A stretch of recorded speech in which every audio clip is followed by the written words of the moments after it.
Good evening, and welcome to this edition of Labor Vision. This evening's show is part of our Legislative Issues series, hosted by Jim Parisi. I'm Bob Delaney, Executive Director of the Institute for Labor Studies and Research. Labor Vision, a production of the Institute, focuses on topics of importance to working Rhode Islanders. We hope you enjoy this evening's edition.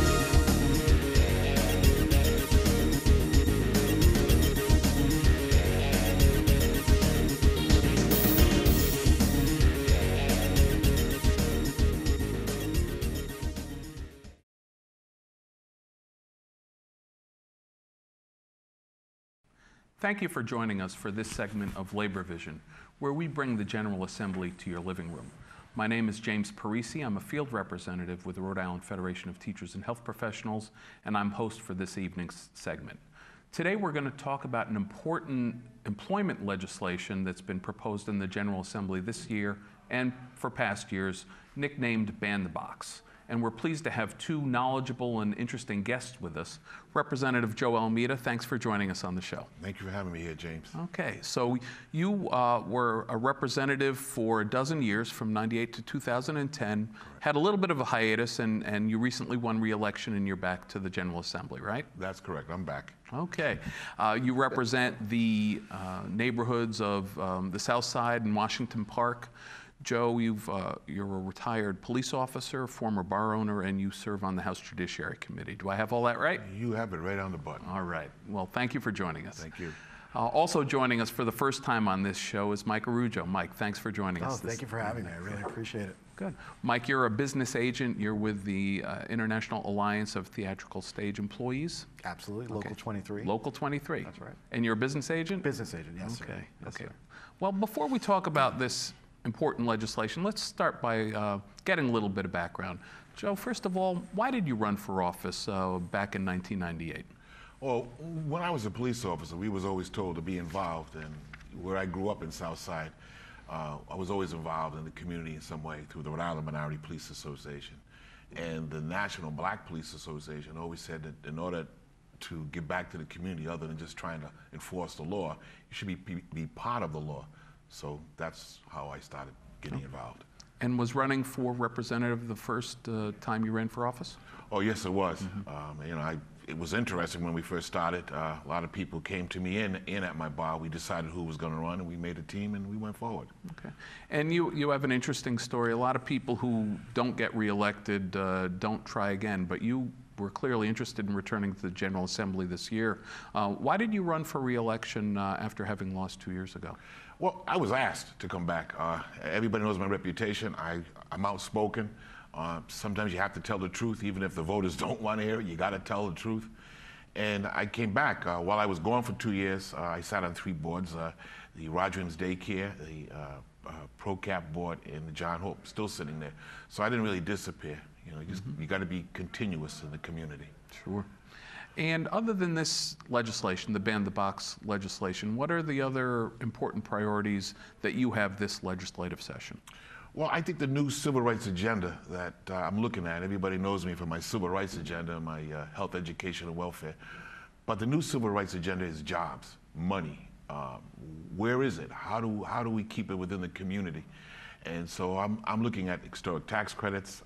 I'm looking at the 10% set aside for minority contractors. And I'm just looking at the ability to work more and more with the unions and regarding minority contractors. Okay, that's good. I know a lot of people are talking about economic development, but it's all about getting people back to work, and you're certainly on that agenda, aren't you? Absolutely. Okay. Mike, how long have you worked for the labor movement? For 20 some odd years. I worked as an organizer in Texas for about 5 or 6 years with the UAW.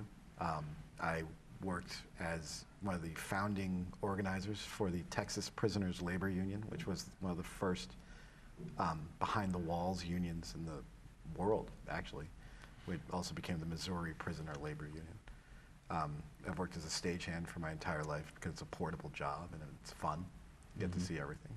It's a little weird for me to be in front of a camera. Usually we work behind the camera, so this is an unusual step for me. But labor's always been the focus of my family. My grandfather is one of the founders of ILA 1329. My father was a founder of SEIU and Brown University. My aunt was the president of NEA for several years. My cousin Billy is the president of the Teamsters up in Boston. Labor's my family, and that's what we do. Yeah, that's terrific. So how long have you been business agent? Just a year.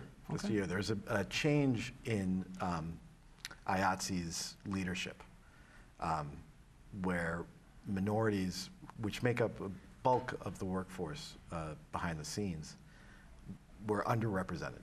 So they looked to new leaders around the country, more women represented, more Latinos, and more African Americans. And I'm the beneficiary of that, which has been great. It's been a wonderful process, busy, but good, very good. Yeah. So how many folks does IATSE represent here in the area? We keep 60 journeymen right now. We have 60 journeymen who, the oldest serving one, I believe, has been a member for 55 years. I know, long time, very long time. And we have 400 apprentices and casual hire that we represent that work under contract for us. Stagehands are itinerant labor. We follow the job, so portable membership is the key for us. And so even though they may not be card holders in this local, they are represented by this local when they work on those jobs. Okay.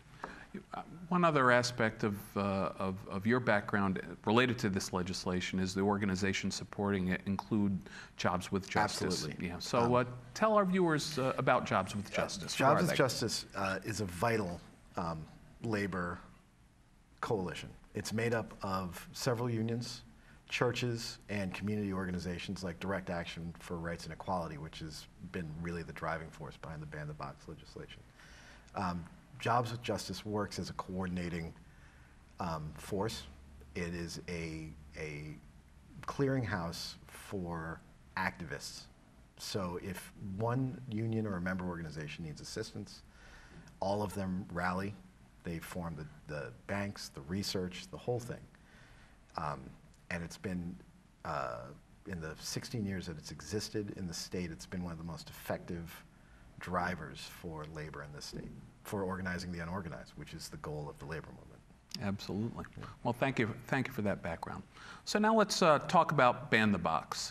Representative, what does this legislation do? What is Ban the Box legislation? Basically, we have an ex-felon, somebody with a criminal record.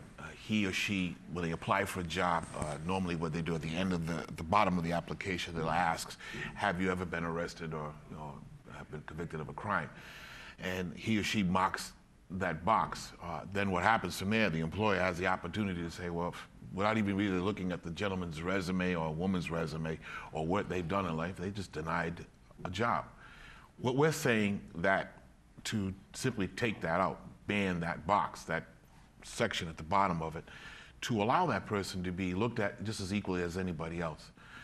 What's been happening is we're finding out that if a person has done X amount of time in prison, has come out and has turned their life around, it's like as if now they're being banned from employment the rest of their lives. So you're almost causing somebody to do something different than what then go back to what they used to do. So we have a lot of good people who come out of prison who've made a mistake, good people, but turned their life around. Some states have already actually banned the box. I believe Florida was one of them, and it's starting to work. So this isn't the first year that the legislation has been introduced. You've worked on this legislation in the past when you served in the Assembly years ago, is that correct? That's correct. Back then, when I was in initially, we were trying to get all the information on Ban the Box, you know, how it would affect employers, how would it affect the state. So there was a lot of research work. I think, in fact, it was done by DARE, Direct Action, Resulting in Equality. Brown University students have got involved, and I have an intern who's working with me on it right now. So there's a long history of it, and I'm glad that Rep. Slater has sponsored it to bring it back. And who's working on this legislation on the Senate side? Senator Harold Metz. Okay. Yeah. Terrific. What is your personal interest with this? I mean, what really drove you to get involved in this particular legislative issue? You know, sometimes up at the State House, there's a lot of theory. A lot of legislators look at things in theory. As a retired police officer, I look at things in reality. And I've seen a lot of young men and women who try to get work, try to get a job, turn their life around, but when they face that box, they just said, forget about it. I think that the press conference we had at the State House, John Prince talked about how he was qualified for the job. The gentleman wanted him, was ready to hire him, knew he could do the job, but said no. And so it caused John a lot of anguish to try to find work. He finally did, actually with DARE. But the point of the matter is that, you know, I see life a little differently, and I don't think we should be punishing somebody for the rest of their lives, especially if they want to work and contribute back to society. Okay. Mike, why is this kind of legislation important for the labor movement? It's an easy fit for labor. Every barrier to employment is wrong, inherently wrong. Working people have the right to work. That's what we do. The labor movement's central goal, the overarching mission of labor, has always been to increase the dignity of work. More than wages, more than conditions, it's the dignity of labor. So to deny a person who's qualified the right to that dignity is to attack their very humanity. So that's our issue, is that we see it as nobody should be turned away who's qualified. We have to have a place for people to go. And for my union in particular, which is a relatively well-paid, hard, and dangerous job, it's one of the few jobs that's open to people with not a lot of education. It's skills and merit-based, so it tends to reward people who work hard and know stuff.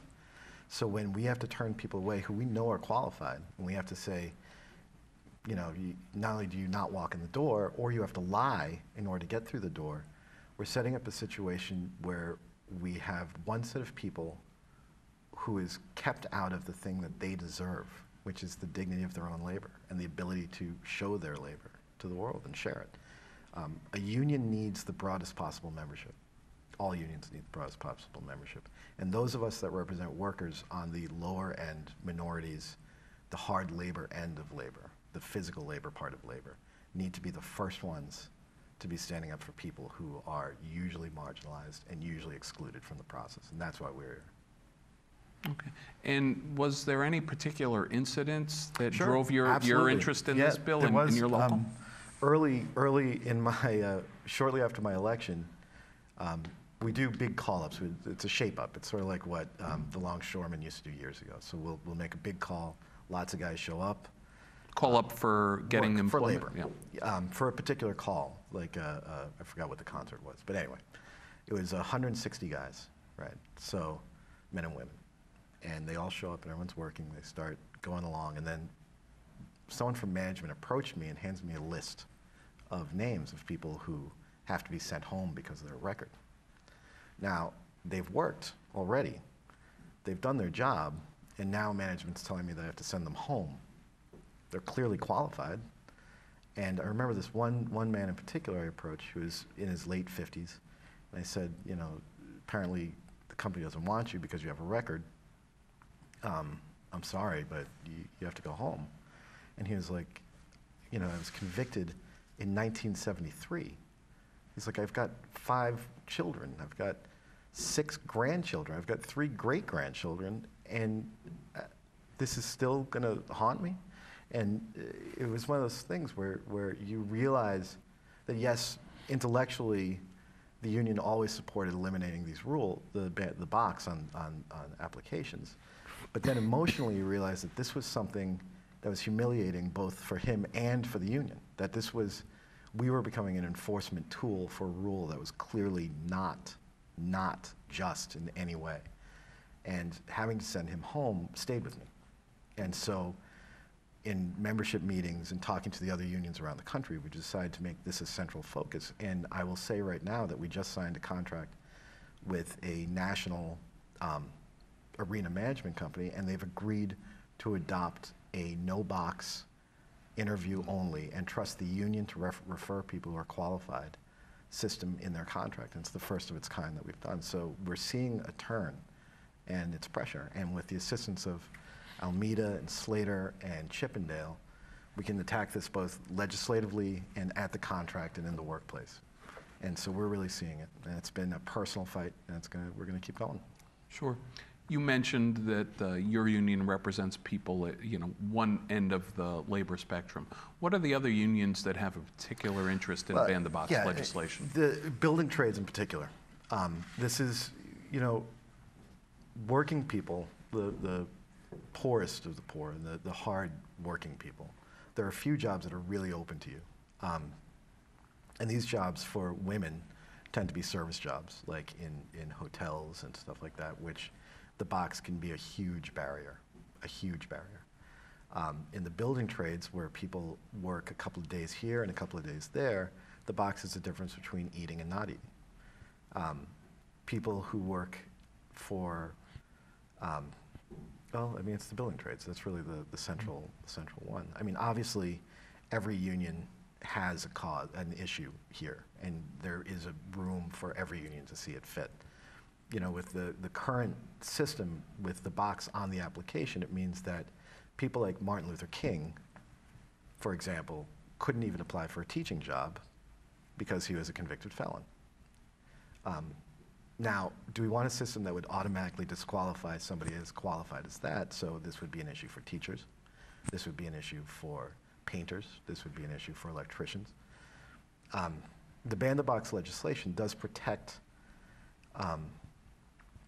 the employer also. I mean, it doesn't mean that they have to hire for this. They still have a right, but there has to be a causal relationship.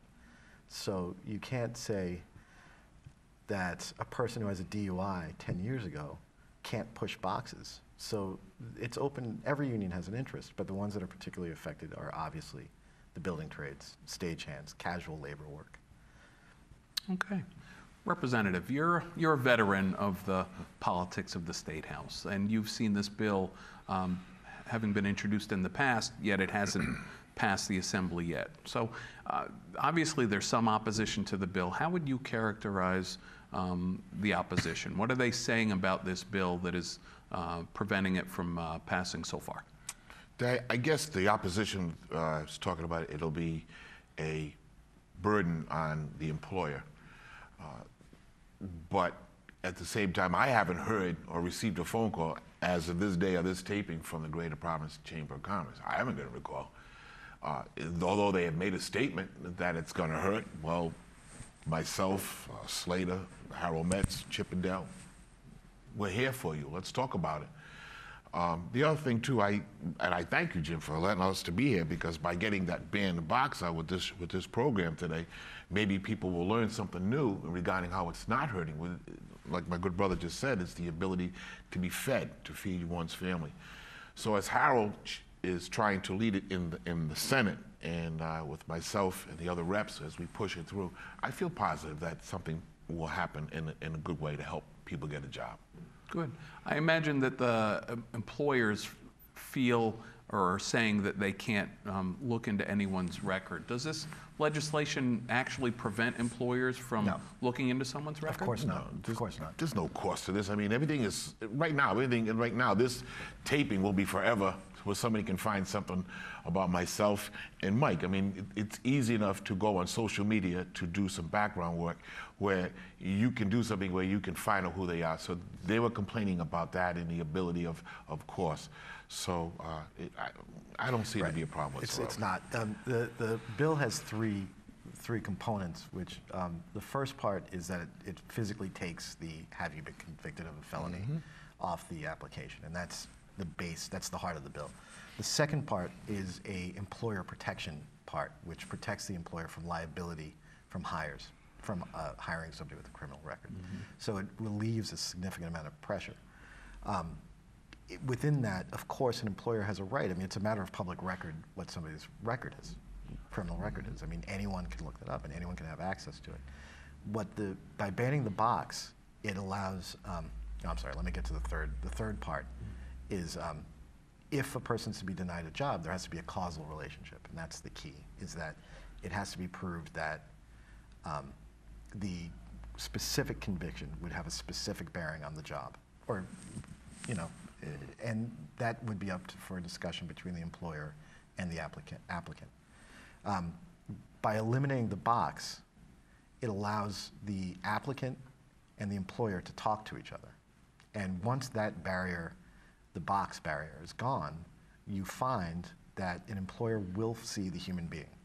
And the relationship that starts there is the one that starts really working. So no, of course the employer can look up the record. They can ask outright, one-on-one, have you ever been convicted? If the answer is yes, they can ask why, what happened?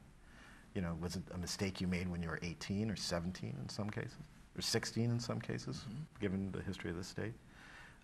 Or is it something you're habitual? Is this recent? Is this a long time ago? If not, you know, or you know what, I like you, I want to take a chance on you. Or this works, you're qualified, let's move forward. Sure. Now those conversations can happen, but that wouldn't be the initial conversation. My understanding of the importance of this legislation is it's legislation about first impressions. And, yes. And it prevents an employer from getting a negative first impression by asking about the conviction. Well, those conversations can happen, but further on in the hiring process. Employers always looking for a qualified. That word qualification keeps coming up over and over again.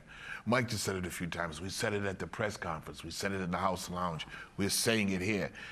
So why not give the employer a greater mass volume of people to look at that are qualified? And we have them. Mike said, hey, I got qualified people, but now I got to send this man home who's a grandfather. So I don't see where the problem would be as long as you're willing to talk to him, as Mike just said, one-on-one, a human factor that you can't really put into a piece of paper unless you sit down and we honestly want to say, you know what, I need him or her to work here. Not only do I like them, but they're qualified. Give that person that shot that they deserve. I mean, the box was really a wall. As soon as somebody checked the box, the application would go into the garbage. And that was the thing. And the other part of it for a union was that it was taking, I mean, this is a labor show, so I can be frank about this, is that it took control of the roster out of the union's hands and made us an enforcement tool, the employer, which is not the role of a union. Particularly when the infraction had nothing to do with job performance. Has no bearing on it. And you know, in my particular industry, there are very few crimes that somebody could have committed that would have a bearing on what we do. I mean, in fact, there are some crimes that could actually probably be helpful to the stuff that we do. So it's not. We'll save that for another. That's another show. But I mean, it's not a bearing. We're asking that an employer look at the human being, and not look at what they put on the paper. Because on paper, I mean, nobody's perfect, you know. And the fact is that convictions tend to follow a pattern in this country, and it's not a positive pattern. It's not. There's no such thing as a progressive conviction rate. Like, it tends to harm working people, minorities, in a much greater way. And so the box is a discriminatory tool because of that. And we need to see those things go away. I mean, it's a barrier that doesn't need to exist, and we think it should be done with. That's really it. So I had the opportunity to go to the State House for the press conference announcing the introduction of this legislation, held on Ash Wednesday, which was a particularly poignant opportunity, planning genius, you know, from my perspective, because there you had some people with ashes on their forehead, reminding us all that we all have sin, and here you are having a legislative press conference about not being assigned to have to suffer for a past transgression for the rest of your life. Right. And one of the quotes that I remembered most was that when people are convicted of a crime, the judge is not sentencing you to a lifetime of unemployment. That people do need to work. Or underemployment. Yeah. So the other interesting aspect I found of the press conference was this, you know, it is bipartisan, yes. and there was actually, you know, a Republican co-sponsor, Representative Chippendale, Correct. who actually not only supports the bill but showed up at the press conference and spoke. Yeah. You know, how important is that aspect of the legislative initiative this Politically, year? that's really good. I mean, bipartisan is the way to go. Representative Chippendale is a small businessman. He's noticed that, you know, in his own company. He was very articulate. And he was a real gentleman in bringing up his point of view of trying to give people the opportunity to work. So by it being bipartisan, I don't see there should be a problem when we send it over to the Senate, and hopefully they'll act on it right away and not wait till the spring like other bills that they wait on. So by it being repetitious, by it being bipartisan, we've crossed both political aisles to get this bill done. Yeah. No, it's a business, it's a pro-business bill. I mean, the short of it is that an employer has the right to hire who they choose. Obviously, like we can't control that. Not that you necessarily want to control that even. So they should be allowed to have, like Almeida says, the broadest possible pool to draw from.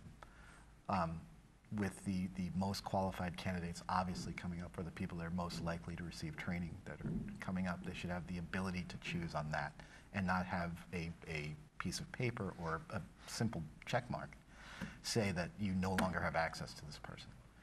And this bill crosses all color lines. Yeah, surely the minority community is out here speaking on it, but it's a bill that has no color. It's for everyone. It's for all social classes. It's for, you name it, it crosses it. So we got a bipartisan bill. We got a bill that reaches out to all folks. It reaches out to all colors. It reaches out to all economic backgrounds. As it goes through the House and it gets heard and it's going to be heard in the Senate, again, by us being on this great program, we'll be able to send that word out. So we're sure that it'll be heard and be passed. You have great confidence, and that's a wonderful thing. I imagine there's always room for some compromise too, because compromise is a necessity in moving legislation through. Yeah. But I would note that it's hard to compromise with people when they're not talking to you, and hopefully that conversation can happen and happen soon. That's the key. That's the key. I mean, it's any negotiation takes two sides to talk openly and honestly to each other. Obviously, nothing is always in the form it first appears. You know, every bill gets, like in the contract, gets changed a little bit to suit as many people as possible. But this is a fairly cut and dry thing. Like we say, like Chippendale said about no one sentenced to a lifetime of unemployment. We're also a country that's completely dependent on second chances. Historically, our families have come from other places. We've all moved several times. We've all changed jobs. We've changed partners in some cases. It's our lives. It's our that's what defines us as citizens of this country. So to deny one set of people a second chance, it's un-American. And that's kind of why this bill, and I think that's where the confidence is kind of coming from. And for a union and for labor, because I didn't even know there are other social classes, to tell you the truth, I thought there was only one. This is our chance to really impact day-to-day lives and show real that unions and labor are there for people who may not have cards, who may not be members of various unions, but we are acting on everyone's interest. Just like the minimum wage. Just when like the labor minimum takes the wage. lead on that issue, none of our members really make the minimum wage. Right. None of our members do, but we exert upward pressure on wages. We exert better conditions through our contractually. We force them. That's what we do. We may speak for just our narrow membership, specifically in the contracts, but we speak broadly for working people in the country. The more people we hire, the less people in the social service programs. The state of Rhode Island is losing people. We're talking about how high rated we are in unemployment. Put them to work. Keep people here in Rhode Island. Make the state grow by the added income that we'll get from those taxes.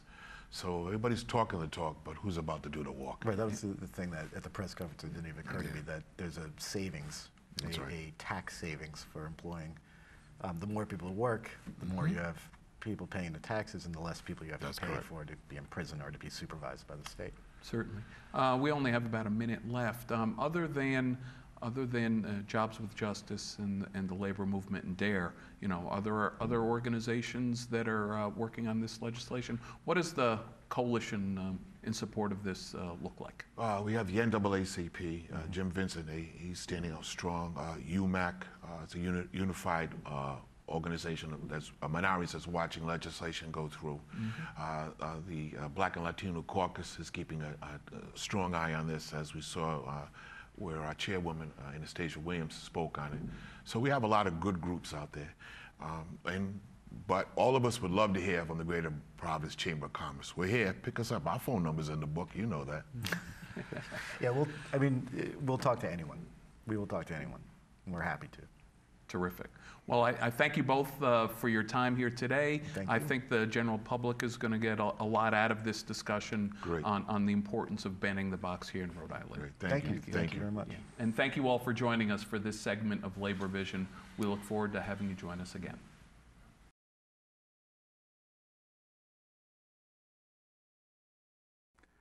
Good evening and welcome to another session on our long journey into American labor history.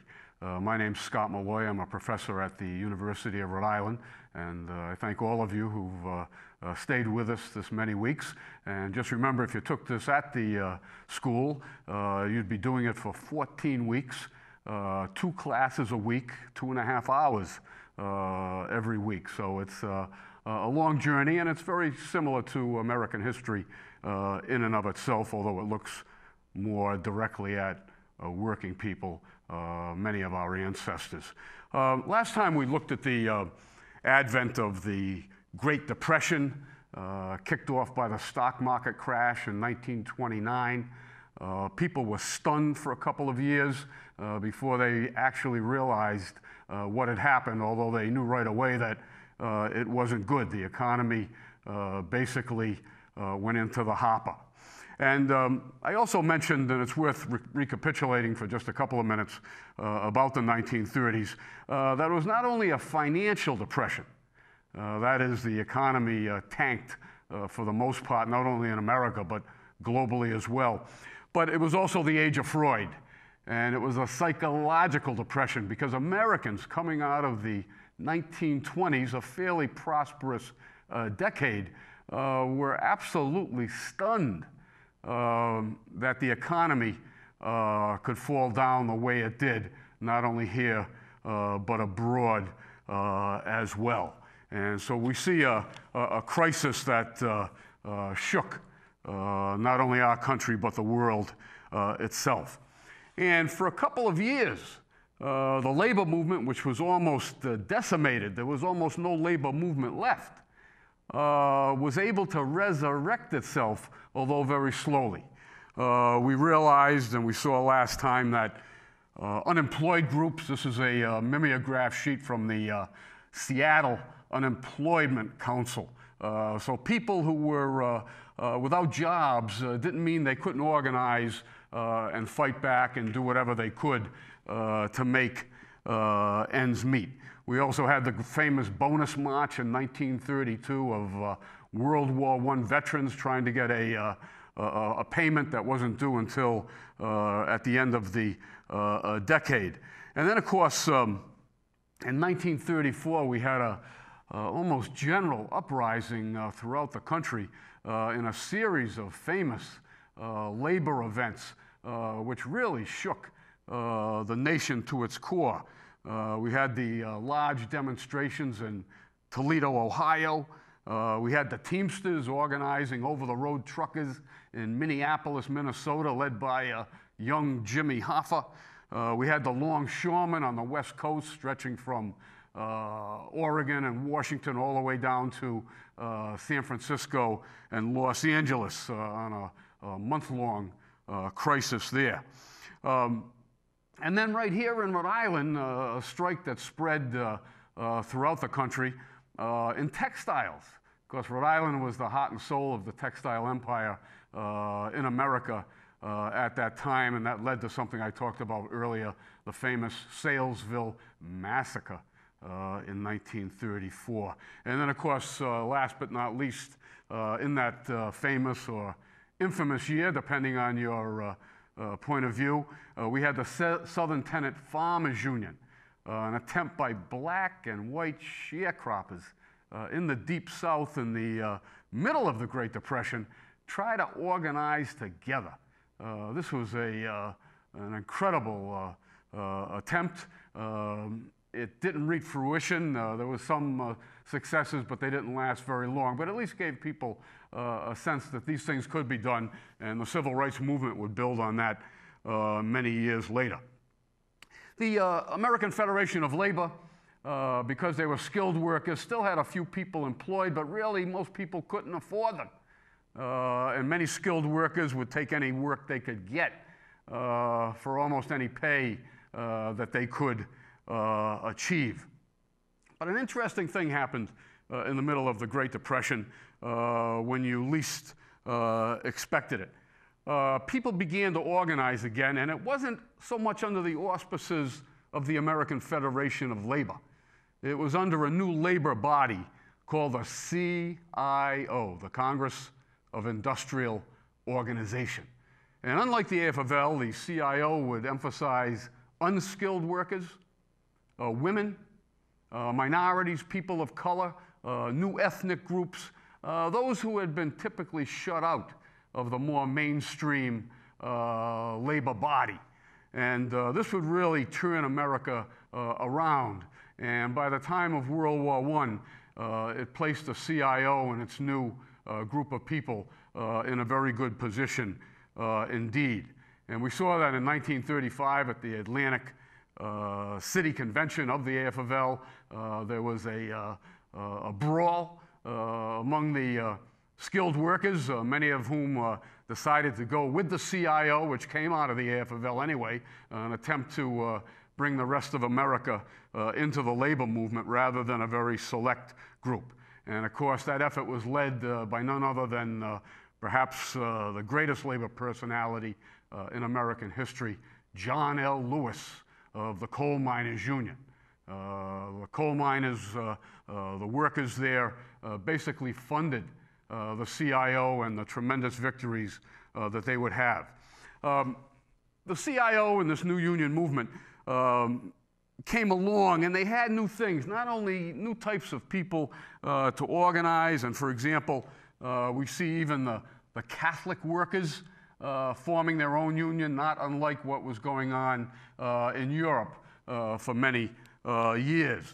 But the CIO did whatever they could to bring new people as well as new tactics.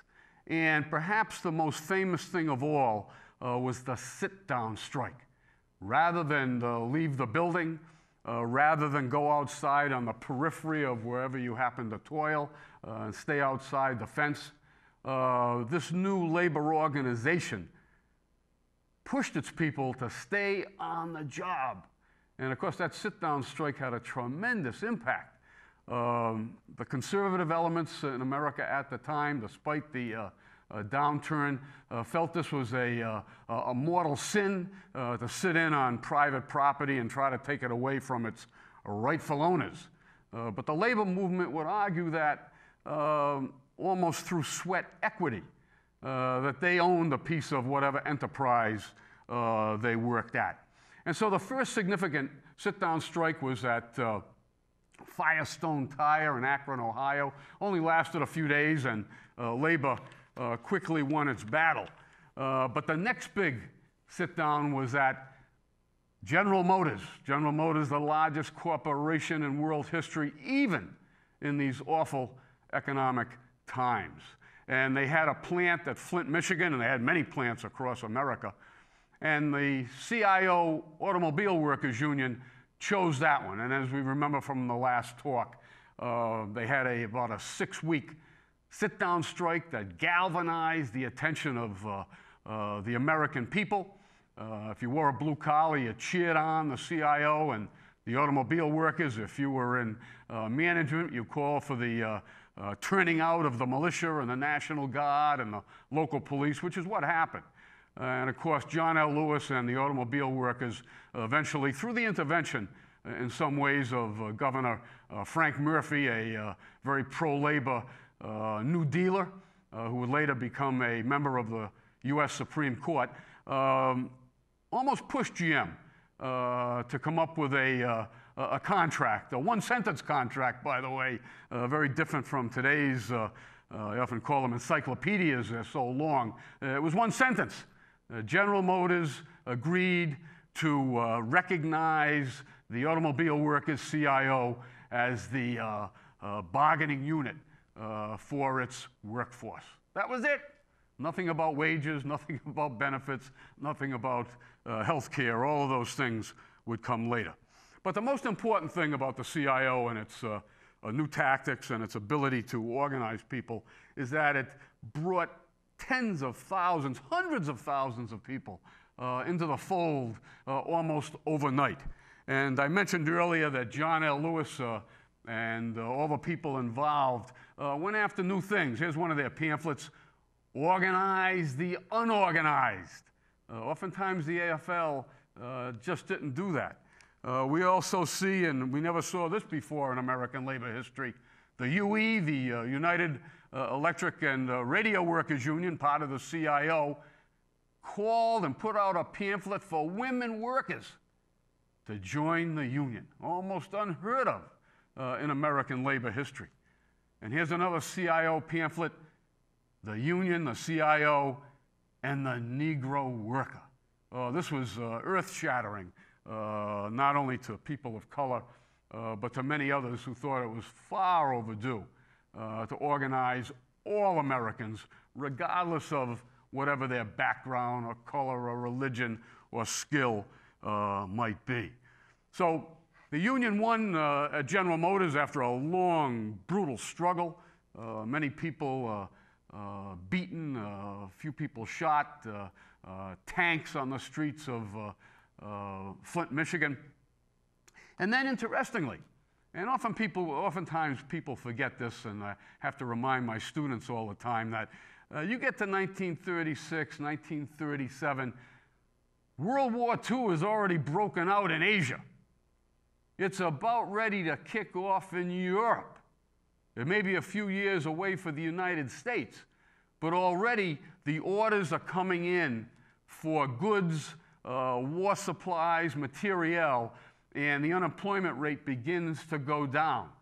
And one individual, someone who was one of the great captains of industry of his day, Byron Taylor, the head of the United States Steel Corporation, second only in size to General Motors, sat down with the CIO steelworkers and negotiated a contract voluntarily. No sit-down strike, no walkout, no violence, no police, simply equal sitting down, something that the labor movement had always dreamt about. But Byron Taylor was a brilliant guy. A lot of his fellow captains of industry criticized him, felt that he had capitulated to labor. But Byron Taylor had one good sense of smell. He could smell the gunpowder coming over from both Asia and Europe, crossing the Atlantic and the Pacific. He knew that war was just a matter of time, and he didn't want to have a strike or any labor strife to interrupt production. So very, very different from the General Motors situation. And GM and the automobile workers certainly set the stage for so much else in this incident. Now, even though the United States Steel Corporation agreed to bargain with the union, there was a subset of the steel industry called small steel, little steel. Bethlehem Steel, J&L, they were scattered around the country, much smaller than U.S. Steel, but still very important when you put them all together.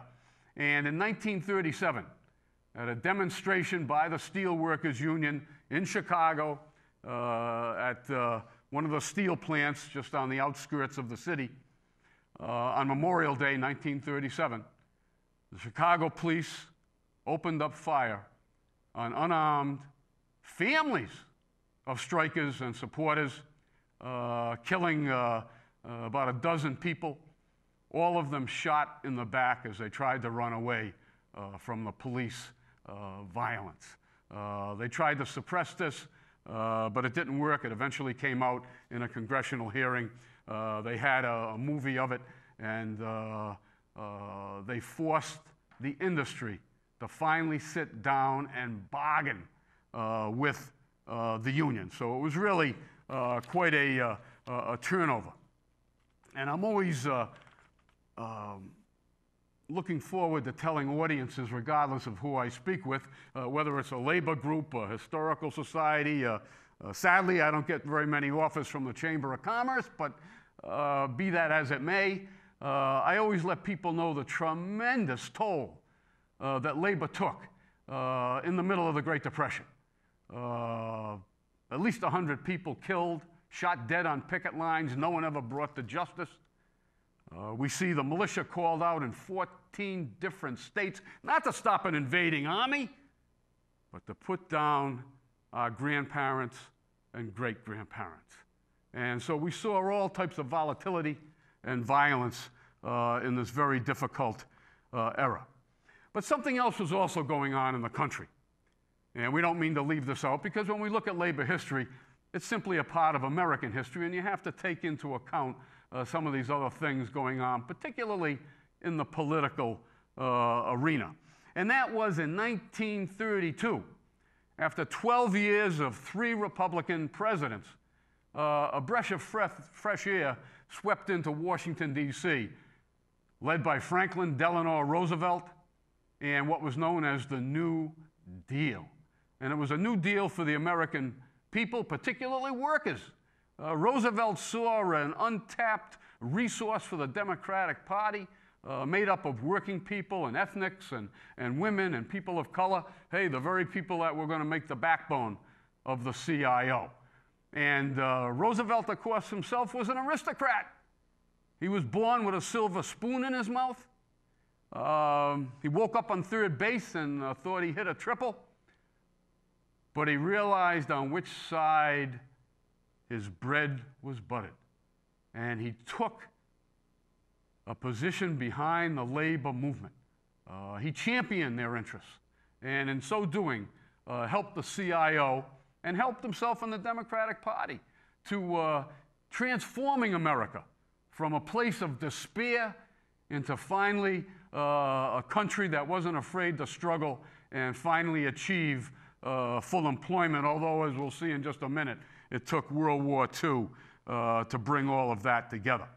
The big thing was, with FDR and the New Deal, was the passage of perhaps the most important legislation for organized labor ever in American history, and that was in 1935, the National Labor Relations Act.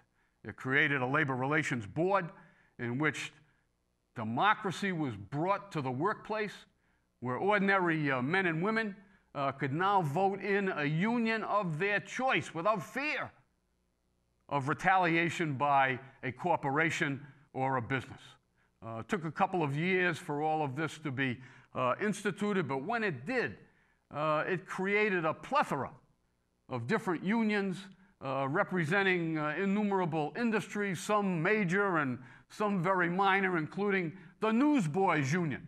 Not quite the same page as the automobile workers or the steel workers, but still, it gives you a sense of the breadth of the CIO and how narrow the AFL had been for so long.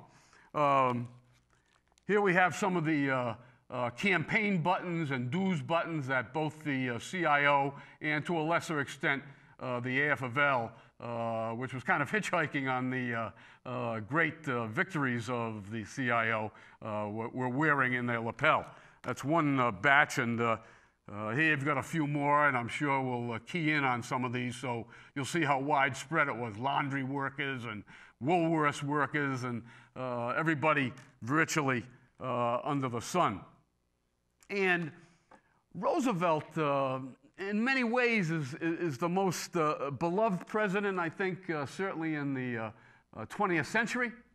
He's the only president ever to serve 3 terms in office. In fact, he died in his 4th term, unprecedented. And when he was gone, Congress changed the United States Constitution to limit any president to simply 2 terms. He was so popular. He brought us through the Great Depression, for good and for bad, and also through World War II. And when he passed, there was tremendous consternation among the nation. But there were still some people who hated his guts. And I always like to say when people ask me, well, what is it that Roosevelt did? He saved the capitalist system from itself. He instituted rules, regulations, things that it's almost like a horse when it got to water, didn't know when to stop. And these industries and these corporations, when it came to attaining profits, could never pull themselves away. When was enough enough? In their mind, never. And Roosevelt instituted different laws that forced them to adhere to a standard of morality and accepted business practices instead of using the typical monopoly approach in which the ordinary American was ripped off. And so we see by the middle of the 1930s that the CIO is firmly ensconced. We see FDR as now the president of the little people. One of the few times in American history where somebody of his stature, of his blue blood background, well, that's not an easy one to say, blue blood background, took the side of ordinary working people. And this is a famous poster put out by the CIO in which Franklin Roosevelt was quoted, and quoted correctly, "If I went to work in a factory, the first thing I would do is to join a union." Well, you can't buy that type of publicity on Madison Avenue. Roosevelt's unstinting support for the labor movement, even though there were bumps and bruises along the way, really turned the entire situation around. And so the CIO went on to one victory after another. And interestingly, they became so overwhelmed by their success that they would receive phone calls day in and day out in the middle of the night from Podunk and Oshkoshua and all places north, south, east, and west, looking for assistance to organize in a particular place. And they simply answered to everyone, "Oh yes, we can help you, but we can't get anyone there for about 5 or 6 years." And the poor people on the other end of the phone seeking some type of assistance would say, "What do you mean 5 or 6 years? We need help now." And the CIO very, very intelligently would say to them, "Listen, we don't have one set of rules or regulations for you to bring the union into force. Go out and organize in any way, shape, or fashion that you can. And we'll do whatever we can to send you some money. We'll get an organizer down there as soon as possible. But do whatever you got to do now because we're all leaders. We're not followers any longer. We're all leaders." And this boy was explosive in America in that volatile decade of the 1930s. And so the CIO, despite a little pinching from the AFL, which was able to organize along the way as well, eventually took Ford Motor Company. Henry Ford almost gave up the ghost when he had to recognize the automobile workers at Ford. This was seen as a company that would never fall to the labor movement, but indeed it did. We saw Little Steel go under. We saw more of the captive coal mines that U.S. Steel Corporation had owned. They now, too, joined the parade. And by the time of Pearl Harbor, there were approximately 10 million people now in the labor movement, when just a few years ago, at the beginning of the Great Depression, there was only a couple of million. And in many ways, it parallels the situation we find ourselves in today. I know a lot of people who don't like labor are writing our obituary, looking at the percentage of the labor movement falling apart. Their ancestors were showing great glee back in the 1930s as well, writing a premature obituary for working people.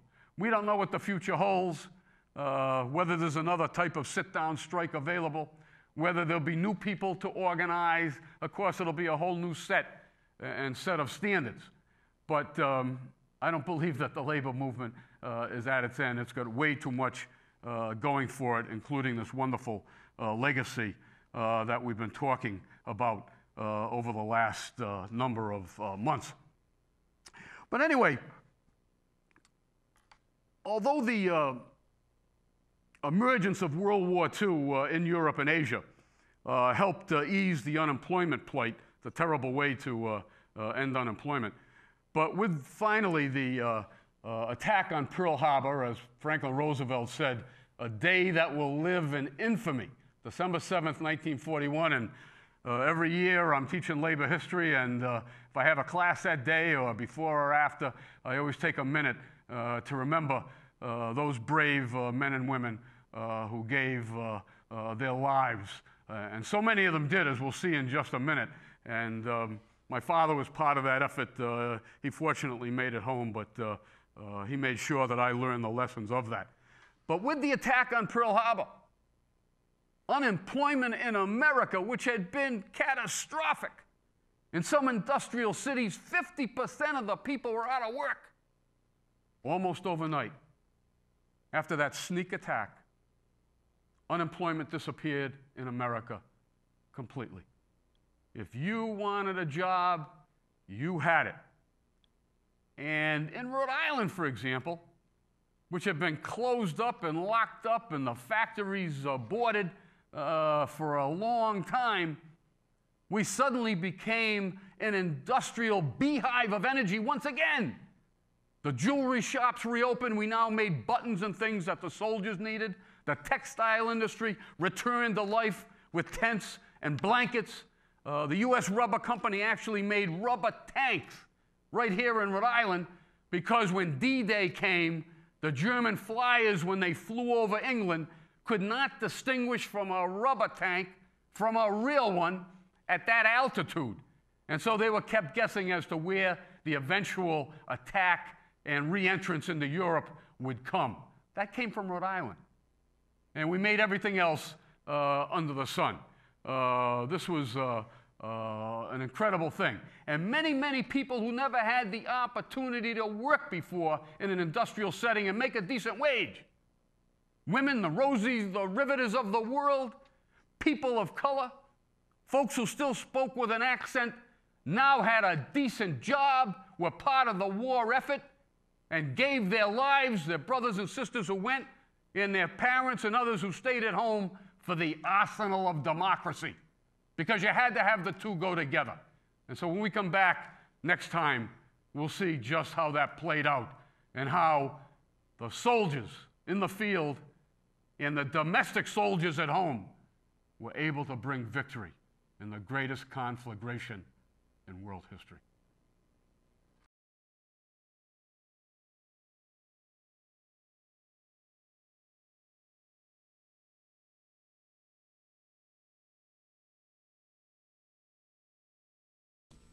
Thank you for joining us for this edition of Labor Vision. We appreciate your input and encourage your comments. Labor Vision can be seen 3 times each week, Tuesdays at 7 p.m., Thursdays at 8 p.m., and Saturdays at 5 p.m.